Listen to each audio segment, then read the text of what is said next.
que estarà dinamitzada pel Consorci. Us avisem que serà gravada la sessió per després les persones que no han pogut assistir, que ho puguin visualitzar.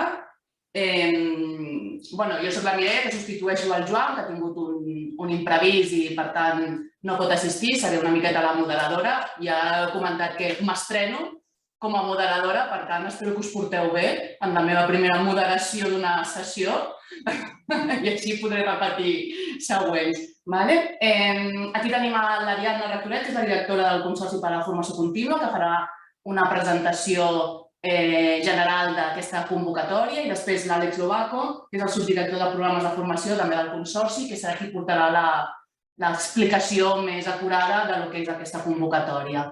Al final, si hi ha algunes preguntes o consultes, ho podrem gestionar, ja que tenim la sort que tenim un grup relativament petit, per tant, podem fer totes aquelles consultes que l'Àlex podrà anar responent. Sí? Per tant, doncs, Ariadna, si vols començar, tu mateixa. Sí, perfecte. Bé, penso que, a més, està bé que comenci jo, que així es va incorporant gent, perquè és la part menys interessant, per dir-ho d'alguna manera, perquè és la part de donar-vos la benvinguda i, sobretot, agrair a FEDE la possibilitat d'organitzar aquesta xerrada, que, com suposo que sabeu, és la primera vegada que realment des del Consorci s'impulsa directament una convocatòria a empreses. Normalment nosaltres sempre ens adrecem a treballadors, de fet aquest és el cor del nostre negoci, per dir-ho d'alguna manera, i per tant és la primera vegada que testejarem una convocatòria adreçada exclusivament a empreses o a representació d'empreses, a agrupacions d'empreses, per dir-ho d'alguna manera. Per tant, per nosaltres és també com un pilot del que podrien ser futures línies de treball, sincerament. Aquesta convocatòria s'ubica dins dels Next Generation, exactament dins dels famosos MRR, aquests de resiliència i recuperació. Per tant, ve bastant enfocat en determinats eixos, que l'Àlex us ho explicarà molt més detalladament i molt millor, sincerament. Ens arriben 14,7 milions i amb tots els consorciats, sabeu que nosaltres som un consorci, que tenim els 4 agents socials i la Generalitat com a consorciats, i amb els 5 decidim impulsar aquesta convocatòria. Per nosaltres, i torno, és molt interessant, és un testeig, i no és un testeig només perquè s'adreça a empreses, sinó pel tipus d'organització que això suposarà, que ja ho veureu.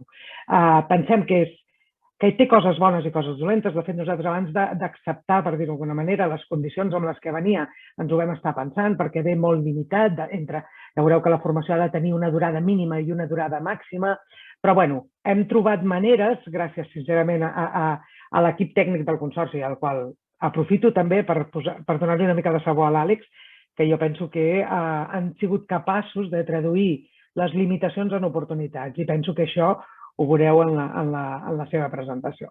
Jo penso que no cal que us digui gaire més, perquè el més important és que veieu com es conformarà la convocatòria, però jo el que sí que us convido és, sobretot, a ser valents i a presentar-vos. I per nosaltres, penso que per Catalunya és una oportunitat única, pel Consorci és una primera oportunitat de treballar directament amb l'empresa, evidentment sense abandonar les nostres línies de treball amb els treballadors, per descomptat, que són el nostre principal eix, però pensem que això podria arribar a tancar el cercle de l'oferta formativa que s'impulsa per treballadors a Catalunya, que com sabeu és la que impulsem des del Consorci.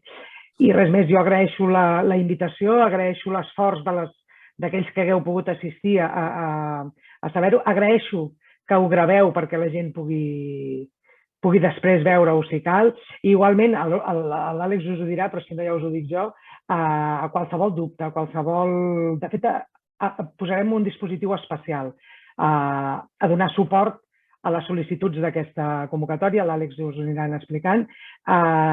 Penso que des d'organitzacions com a FEDE heu d'impulsar l'ús d'aquest tipus de convocatòries. Pensem que és una oportunitat molt bona per a les empreses, sobretot per a les micro i petites empreses, que normalment tenen una gran dificultat per accedir a la bonificada. En aquest cas penso que serà molt més senzill, per tant, penso que entre tots hauríem d'intentar fer un èxit d'aquest pilot i intentar reproduir-lo en el futur.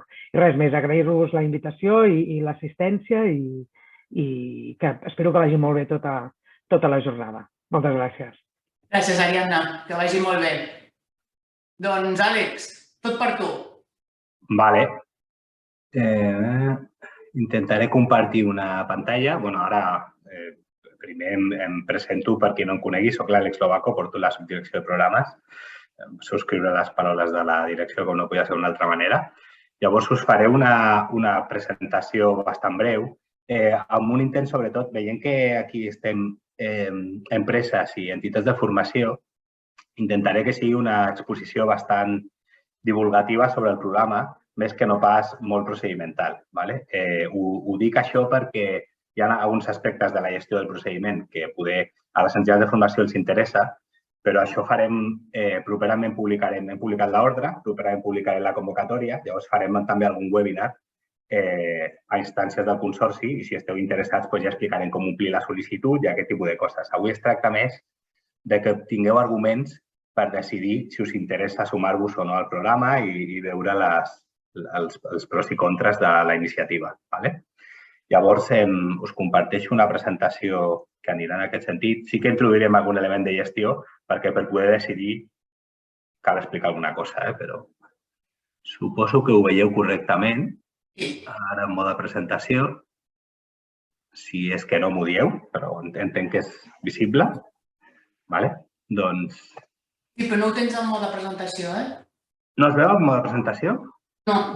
Jo sí ho veig en mode presentació, a veure, per què serà això? Veig la pantalla completa. Què ho veieu, a mode disseny? Sí. Has de seleccionar una altra pantalla per compartir, la pantalla de presentació. Sí.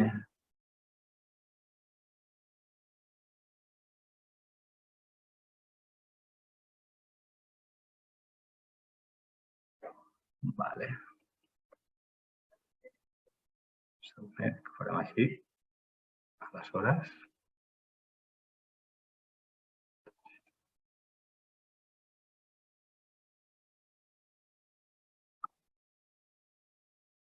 Ara sí, en principi.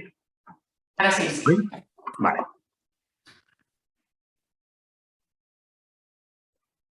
Doncs, com us deia,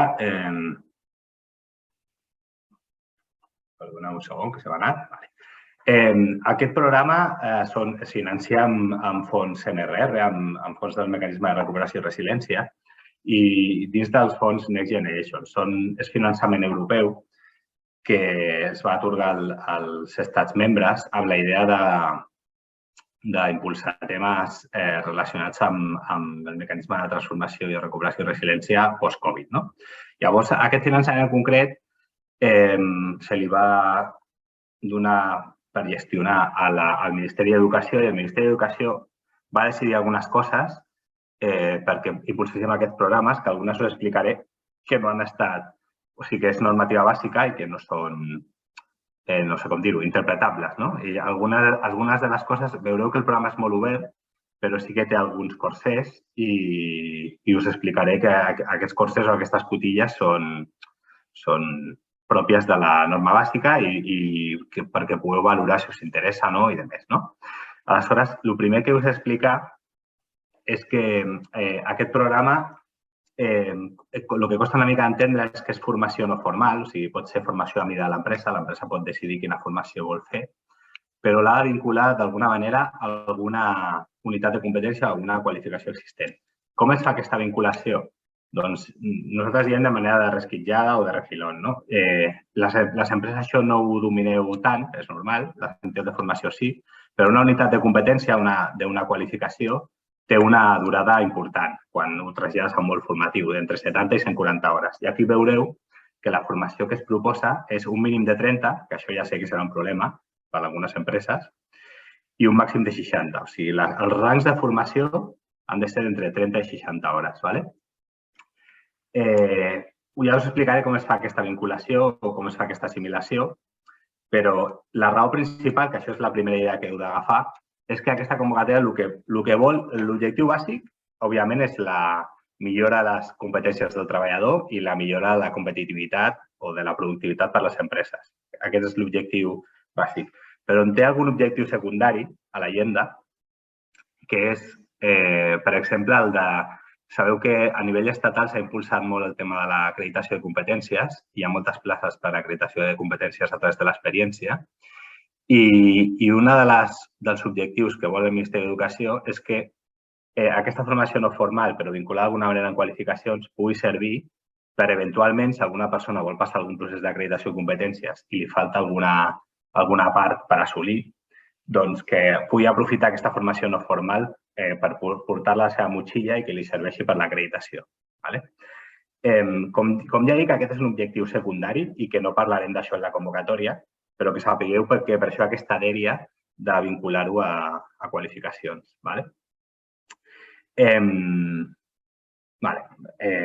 Aquí hi ha una explicació en general de què consisteix la convocatòria, però com que ara ho tocarem, inclús el tema del component mediambiental.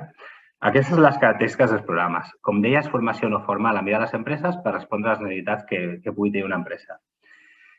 Ha de ser formació vinculada amb alguna unitat de competència, com deia, per alguna eventual acreditació, i això us explicaré, us posarem algun exemple real, pràctic, de com es fa aquesta vinculació. Òbviament, el programa s'ha de construir a partir de la voluntat de l'empresa. L'empresa vol fer una formació en alguna cosa i després hem de veure si allò ho podem encabir en alguna qualificació.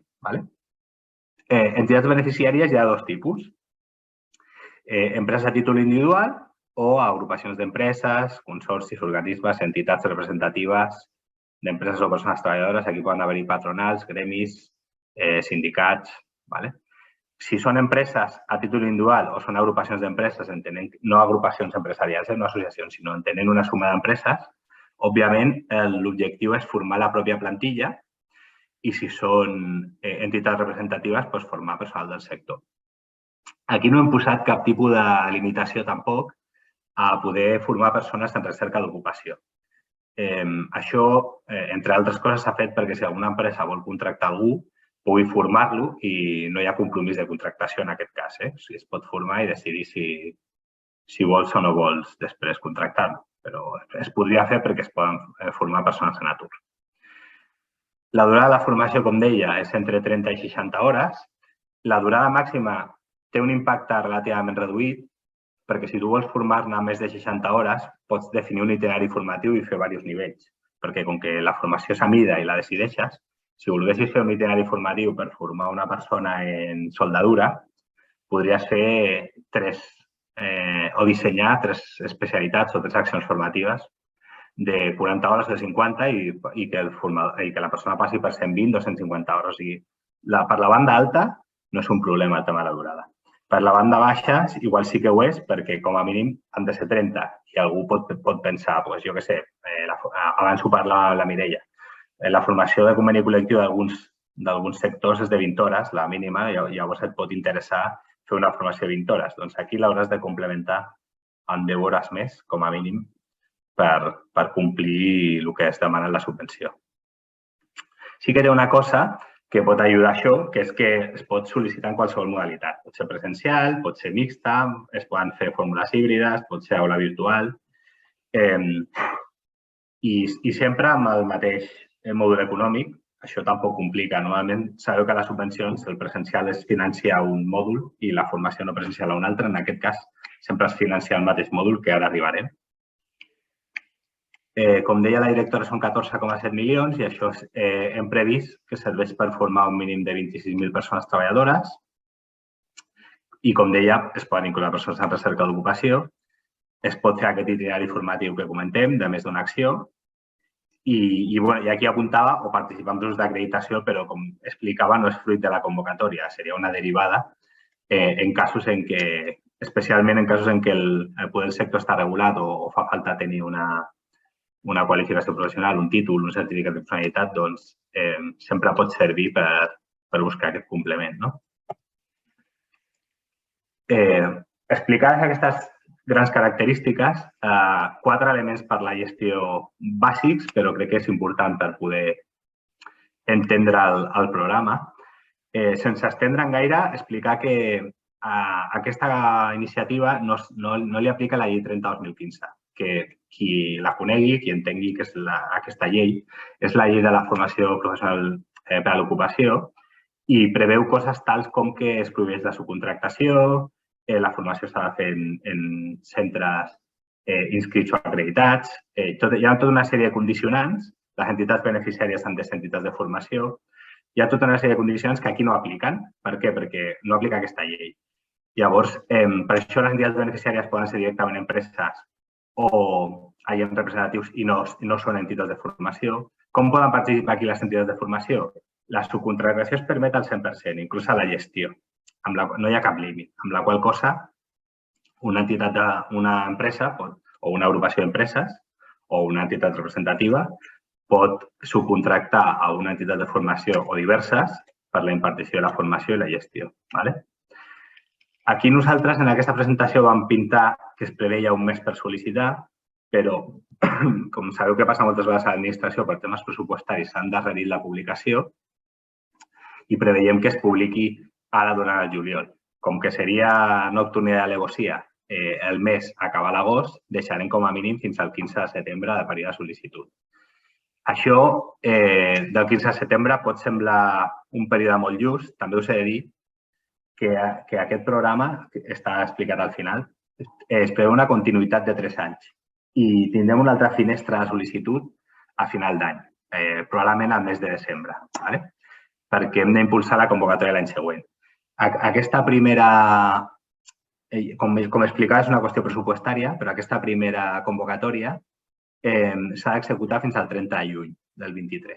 Llavors, la nostra intenció és convocar ara, deixar de termini de sol·licitud fins al 15 de setembre, resoldre en el termini màxim d'un mes i que durant l'octubre es pugui iniciar la formació i pugui finalitzar-se el 30 de juny del 23.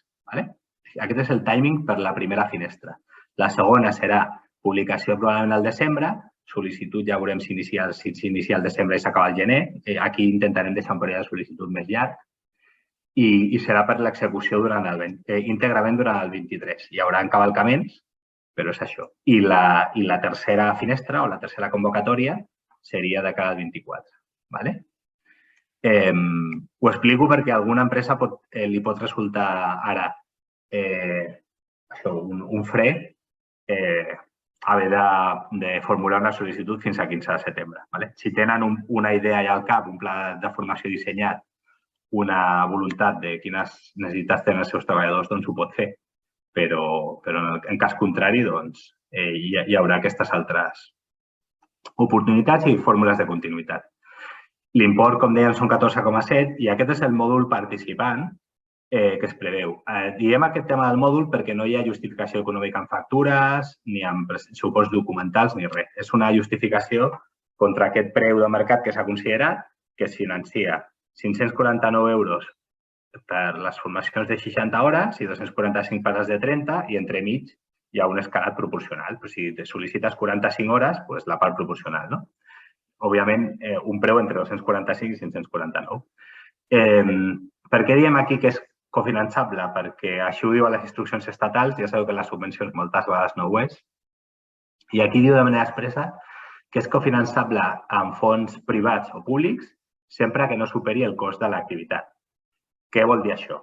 El cofinançament privat és obvi, no? Una empresa pot rebre aquests 549 per una formació per persona, per una formació de 60 hores, si són 60 hores per, m'ho invento, per fer números, 60 hores per 20 participants per 549 euros, no? Doncs es faria aquest producte i això seria el finançament d'una acció formativa, si en formes 20.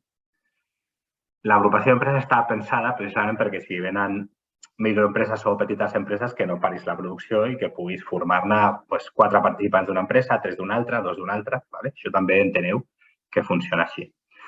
I és cofinançable perquè sempre acostumo a posar el mateix exemple quan parlem d'això, però serviria a qualsevol altre.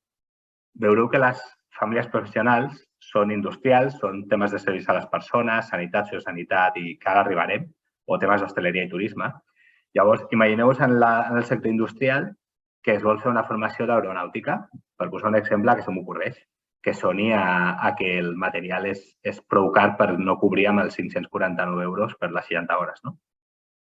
Llavors, l'empresa podria, si al final el cost hora el cost per persona, sí, en el fons hi ha el cost hora, és superior a aquests 549, podria copagar o cofinançar de manera privada.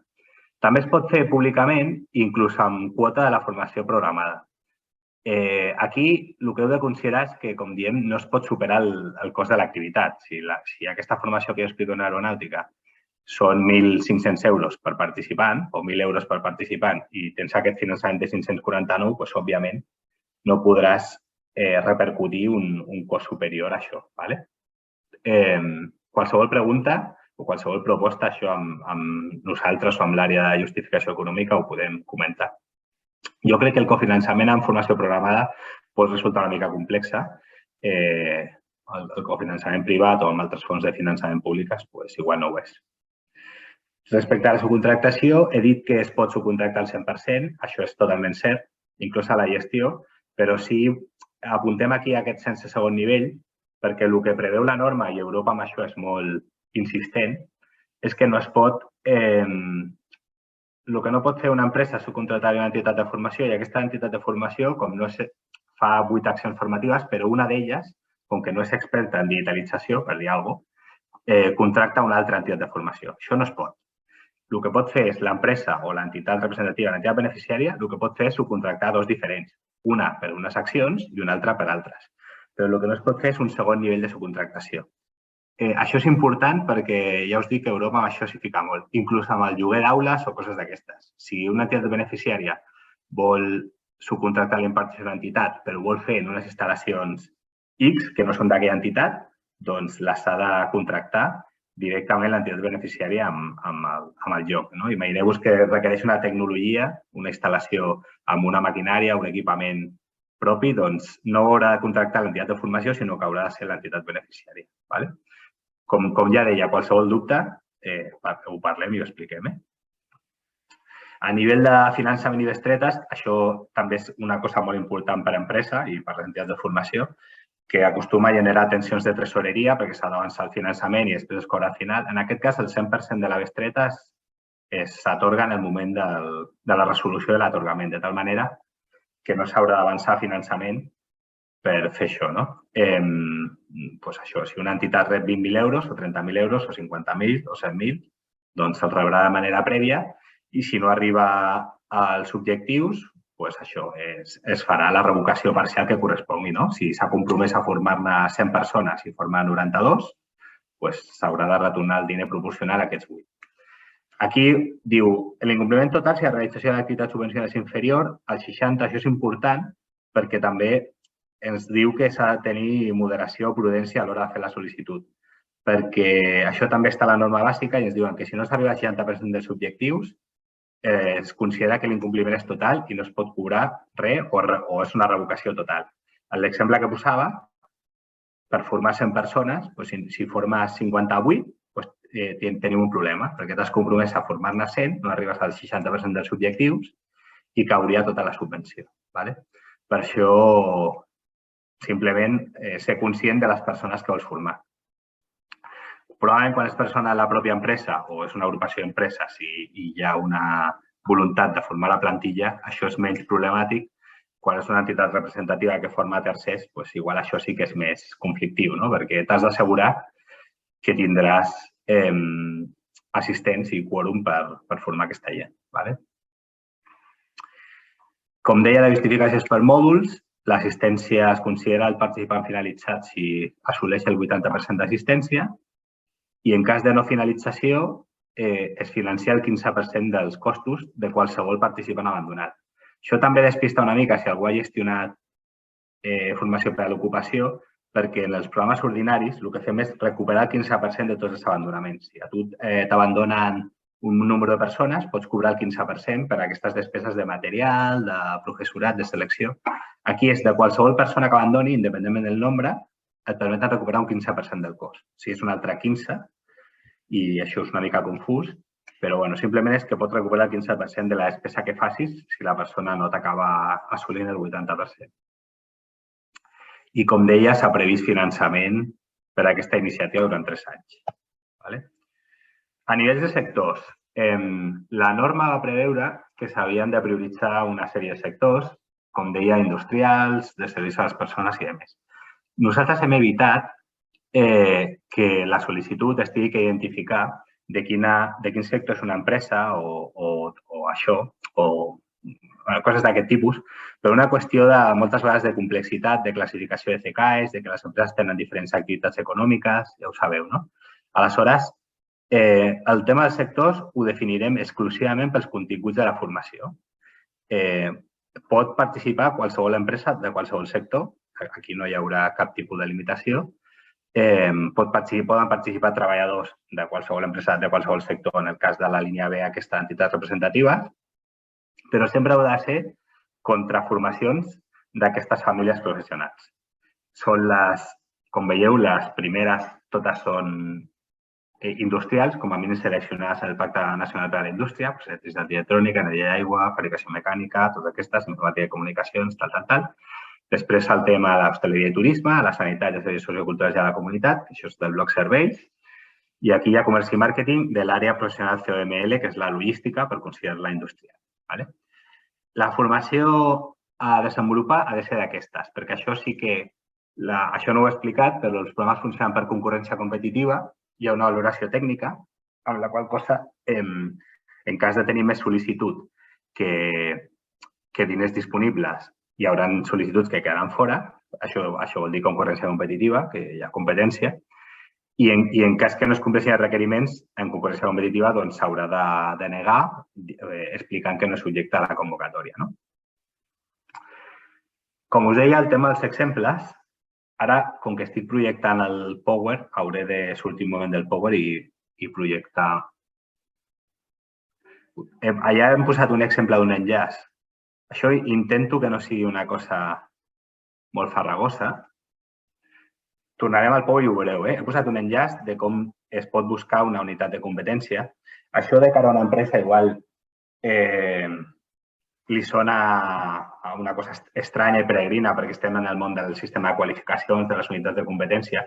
Llavors, per això, la recomanació és que si l'empresa té dificultats per proposar el seu propi programa o perquè no s'hi dedica a la formació, sinó que s'hi dedica a fer el que fa. Si és una empresa industrial, s'hi dedica a fer. Llavors, la nostra recomanació és precisament buscar una entitat de formació que li pugui fer, que per això la subcontractació està permesa. O anar a una entitat representativa, com deia, que pot ser un sindicat, una patronal, un gremi, cap problema amb això. Suposo que esteu veient aquesta web. He entrat aquí per explicar-vos el tema de tu penses una acció no formal, la que sigui, una especialitat d'entre 30 i 60 hores. No sé molt bé quin exemple posar-vos perquè sigui inclusiu en tots els sectors. Intentaré buscar un de senzill i si no posem algun altre, perquè, jo què sé, hostaleria i turisme, restauració, faig la cerca. Aquí surten totes les unitats de competència. Llavors, imagineu-vos que jo vull fer una formació d'entre 30 i 60 hores per auxiliars de cuina. Ja us dic que és un exemple senzill i de perogrullo. Llavors, puc buscar-me aquí alguna de les unitats de competència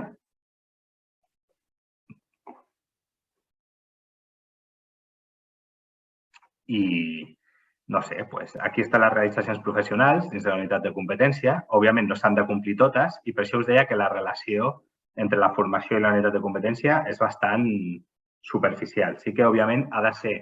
No demanaràs una formació de cuina i ho vincularàs a una unitat de competència de soldadura perquè entendreu que això és denegat de manera directa. Però si en l'exemple que explicava d'una formació d'auxiliar de cuina, tu podries buscar un certificat de professionalitat d'un nivell 1 o 2, buscar una realització professional que expliqui aquí, executar operacions de neteja, posar a punt d'equips, utillatge, tal. Els continguts de la formació nosaltres mirarem que hi hagi altres coses, poden haver-hi perfectament, però ha d'haver-hi alguna cosa relacionat amb alguna de les unitats de competència que s'identifiqui. És amb aquesta voluntat que us deia d'assimilar-ho a eventuals processos d'acreditació de competències perquè l'assessor o l'avaluador en el futur pugui dir que has fet una formació relacionada amb aquella unitat de competència. He posat aquest exemple, podríem posar algun d'industrial, si us resulta més còmode, o sanitari o sociosanitari, vale? Però crec que ja s'agafa la idea. Veieu que aquí estan les ocupacions relacionades, ajudant de cuina. Llavors, aquesta seria la manera senzilla de fer-ho. Com deia la directora, habilitarem un telèfon, dos telèfons, durant el període de sol·licitud, que pugueu trucar directament per preguntar aquest fet. Vull sol·licitar, he pensat que la meva empresa necessita una formació d'arrencament de ferritge i no tinc massa clar a quina qualificació, a quina unitat de competència vincular-ho. Us ajudaria. Es tracta de fer formació, a més, innovadora. El sistema de qualificacions moltes vegades, les unitats de competència, són de quan són, igual de fa 5 anys, de fa 10, i algunes coses us sonen antigues amb això. Cap problema. Es tracta de que s'abordi o que es toqui la matèria, però, òbviament, pots proposar formacions actuals. Pensem en informàtica de comunicacions. Si tu vols fer algun tema de tractament de dades o de gestió de base de dades, doncs igual cap qualificació parla del Power BI o parla d'altres aplicacions d'aquest tipus. Cap problema. Proposes una formació de Power BI i ho vincules a una unitat de competència que parli d'explotació de dades. Aquesta és la filosofia i aquesta és la idea. Sé que en part pot resultar contraintuitiu, però ja us dic que és no sé com dir-ho, el requisit que ens ha posat el Ministeri per gestionar això.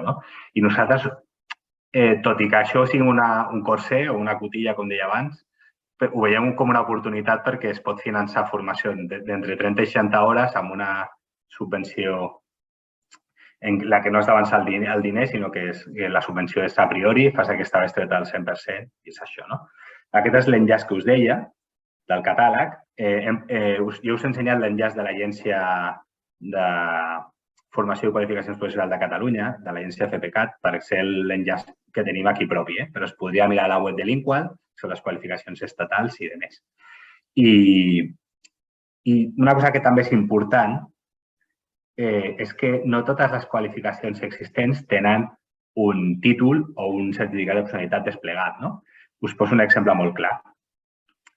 Últimament hi ha força interès en formació de mecànica de bicicletes, patinets elèctrics i altres vehicles d'aquest tipus. Us ho podeu imaginar, és normal.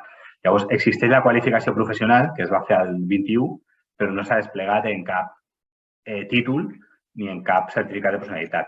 Títol vull dir títol de FP inicial, un cicle de grau mig o un cicle de grau superior, que de vegades obvio coses i un certificat de professionalitat ja sabeu el que és. Sabeu que no sé com dir-ho, la passarel·la es fa a través d'aquesta qualificació i aquesta unitat de competència. Doncs, com que existeix la qualificació de disseny de manteniment de bicicletes, tu podries proposar una formació de manteniment de bicicletes i vehicles i altres vehicles de mobilitat personal i tot això, tot i no existia el CP o no existia el títol, podries proposar una formació sobre això i vincular-la a les unitats de competència que hi hagin dins d'aquella qualificació. Ho dic perquè en alguns sectors sí que coneixeu que existeix una qualificació que us interessaria, però no ha existit mai el títol o el CP. És una oportunitat per no sé com dir-ho, per experimentar-ho i per fer aquesta formació.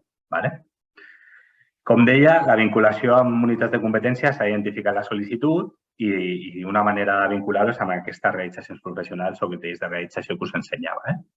Aquí ja sé que m'he anat a una part bastant farragosa i tècnica, però m'interessava explicar-ho perquè entengueu que no es pot fer qualsevol cosa. S'ha de buscar una relació amb això. Dona molt marge perquè les qualificacions existents en aquestes famílies són molt àmplies i es toca pràcticament qualsevol ocupació que us ocorreixi, amb la qual cosa el marge a poder proposar formacions és amplíssim.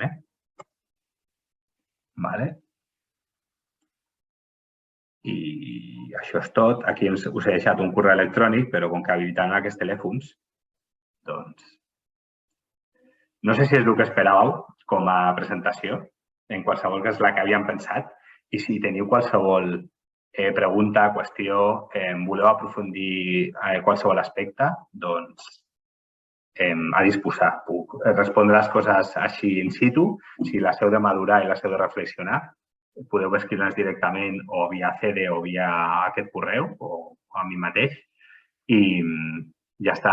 La presentació, per suposat, la compartirem per si necessiteu madurar alguna cosa o parlar-ho amb equips o persones. O via CD també li donem la presentació i us la fan arribar. I no sé, si teniu preguntes, soc tot oïdes. Jo, mira, mentre si hi ha alguna persona que s'ho vol anar pensant, jo et faria una molt directa. Has comentat que es poden incorporar persones a l'atur. Sí. Hi ha algun percentatge màxim? No n'hi ha, ho hem fet expressament. A nivell estatal, igual heu vist, i si no ho heu vist us ho explico, que hi havia una convocatòria, el Ministeri va impulsar una convocatòria pròpia a nivell estatal per tot l'Estat i després va transferir a les comunitats autònomes. Llavors, a nivell estatal hi havia 3 línies. Això us ho explico per si de vegades ho llegiu i veieu diferències, però hi havia 3 línies. Aquesta primera d'empreses de manera directa, una segona per entitats representatives o agrupacions, que són les 2 que hem convocat. Hi havia una tercera per fundacions i altres entitats que treballessin amb col·lectius vulnerables. Com que l'encàrrec del govern, en aquest cas, va ser el consorci, nosaltres ens dediquem a la formació de treballadors, nosaltres vam dir que aquesta tercera línia de col·lectius vulnerables nosaltres no la veiem i no l'hem convocat. Tot i així, vam decidir que com que no hi havia cap limitació normativa de poder incloure aturats, vam pensar, escolta, no posem limitacions amb això i deixem que s'incorporin persones desocupades. Òbviament, a criteri de l'empresa i de l'entitat participant, però no hi haurà una limitació. Si es poden seleccionar persones desocupades. Per tant, ens podem trobar amb execucions un 100% d'aturats i no hi hauria cap problema. Podria passar. No és l'objectiu ni la filosofia de la convocatòria, òbviament, però podria passar, sí. Però ens podríem trobar. Sí, a veure, al final serà inconsistent amb el projecte que presentis. Com deies, concurrència competitiva, nosaltres farem una valoració de les sol·licituds i es fa una sèrie de preguntes i se't demana per què vols fer aquesta formació i és un dels elements a valorar. Si això contradiu que després seleccionis només aturats i no els contractis, seria massa absurd i podrien tenir implicacions a efectes de la pròpia justificació de la subvenció. En aquest sentit, us ho he de dir. Però no hem volgut precisament posar percentatges per no jugar amb més cotilles, amb més corsers. Pensàvem que era positiu deixar-ho obert i que fos a criteri de l'empresa. Alguna persona té alguna pregunta, consulta, dubte que li hagi quedat? Àlex. Jo voldria fer una pregunta, sí. Àlex Pedrera. Sí, correcte. Bon dia. Quan parlem de treballadors, contemplem també els professionals autònoms? Sí. Nosaltres no hem limitat aquest tema i podríem participar. Molt bé. Gràcies. Sí. Una pregunta, si me permites. ¿Se oye bien? Sí, perfectamente. El micrófono no. Bueno, en primer lugar, agradeceros la presentación. En fin, ha estado muy didáctica. La convocatoria también se ve muy interesante. Quizás un hándicap, el tema de la ejecución del 60%. Ya sabes que, en fin, las cosas... Es un proyecto que tienes que amarrar muy y pensártelo bien. O corres el riesgo de tener que abandonarlo, pues, en fin, a mitad de camino, ¿no? Bueno, aparte de eso, es una curiosidad la mía. ¿Estos fondos son de la conferencia sectorial o vienen a través del ministerio? Es por curiosidad. Sí, no son conferencia sectorial, por eso no aplica la ley 30/2015 y vienen a través del ministerio porque son fondos europeos MRR y sacaron esto. Como os decía antes, para mí es un poco contraintuitivo en algunas cosas, por ejemplo, y nos cuesta, o sea, lo queremos vestir como una oportunidad porque para nosotros es una oportunidad, pero hay algunas cosas como administración que se nos hacen extrañas. Estamos siempre insistiendo que no se puede la subcontratación y aquí se puede, ¿no? O que la formación hay que darla en centros acreditados para hacer certificados de personalidad y aquí estamos permitiendo hacer una formación no formal relacionada con los certificados con cualquier instalación, ¿no? O sea, esto se puede hacer formación en empresa, no lo he dicho, pero será un criterio valorable en la solicitud. Se tendrá que hacer una descripción de las instalaciones y nosotros haremos una evaluación técnica. Obviamente, luego durante el seguimiento se comprueba que eso exista, ¿no? Que eso sea así. Pero no hay una inscripción o una acreditación a priori, que sabéis que esto la administración acostumbra a ser muy garantista, ¿no? Y entonces, bueno, es la flexibilidad de esta convocatoria, pero sí, genera algunas dudas. No son fondos de conferencia sectorial y por eso no están, tiene otras limitaciones diferentes que no las que estamos acostumbrados, ¿vale? Alguna pregunta, consulta més?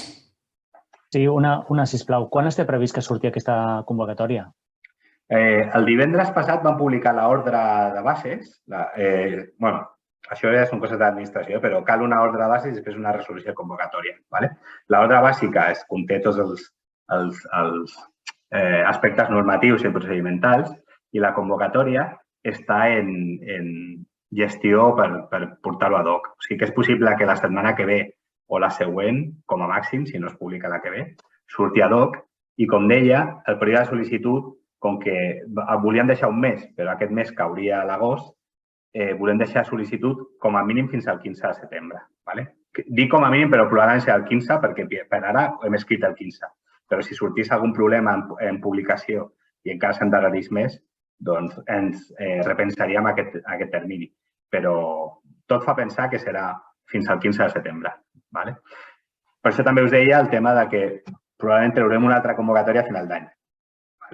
Això està planificat així. En cas que algú no pugui i li resulti interessant, doncs que ja m'agrada dir que hi haurà aquest altre tema. Potser no ho saps, la resposta, però aquesta segona convocatòria a final d'any tindrà un pressupost similar a aquesta primera? Sí. Serà una ampliació? No, en principi serà una miqueta menys de diners, però ja ho tenim previst, que superarà els 10 milions i sí, vamos. No, serà en termes similars. En la segona o tercera haurem de veure si es poden, això ho dic sense coneixement de causa, però si es poden ampliar alguns sectors o alguna cosa perquè així ho proposi l'Estat. Si no, en qualsevol cas seran aquests que són els que el pla de modernització prioritza. Però sí, es preveu un import bastant similar durant 3 anys. Hi ha un compromís, hi ha un import global pintat pels tres exercicis i suposa això, més de 10 milions en la segona i la tercera convocatòria. Perfecte. Alguna pregunta més? Dubtes? Si no, ho deixaríem aquí. Si hi ha algú, com ha dit l'Àlex, que en fred se li acudeix alguna consulta o algun dubte més, doncs ens ho pot remetre a nosaltres i nosaltres fem via consorci per donar la resposta i cap problema. Sí? Doncs moltíssimes gràcies, Àlex, per l'explicació. Crec que sí que ha sigut molt fàcil per si hi ha empreses que no acabin d'entendre tot el que és la idiosincràsia de gestionar formacions subvencionades, que els centres igual ho tenim més per la mà i, per tant, sí que rematem aquesta segona webinar que fareu vosaltres directament, en què sí que tocareu temes més tècnics de cara a com presentar la convocatòria, que també els hi farem arribar a les persones que estan aquí perquè tinguin aquest segon pas ja més tècnic de com fer la sol·licitud. I jo us animo a llegir ja les ordres de bases per començar a preparar i si teniu idea de fer alguna sol·licitud, almenys ja començar a llegir l'ordre de bases per tenir clar com ho hauríem de gestionar. Sí? Una cosa que no he dit perquè poder sí que era ja de procediment, dels 14,7 o 11 milions amb 7 és per indústria i 3 milions per sector serveis. O sigui, per sanitari, sociosanitari i hostaleria i turisme. Ho dic perquè ho sabíeu que la distribució és aquesta. Gairebé tot s'ho endú la part industrial perquè també en relació a les famílies professionals que heu vist, que són moltes més. Sí, una apreciació bastant important. La distribució del pressupost per activitats. Molt bé, doncs ho deixaríem aquí. Moltíssimes gràcies a tots. Molt bé, gràcies a vosaltres. La propera. Adéu.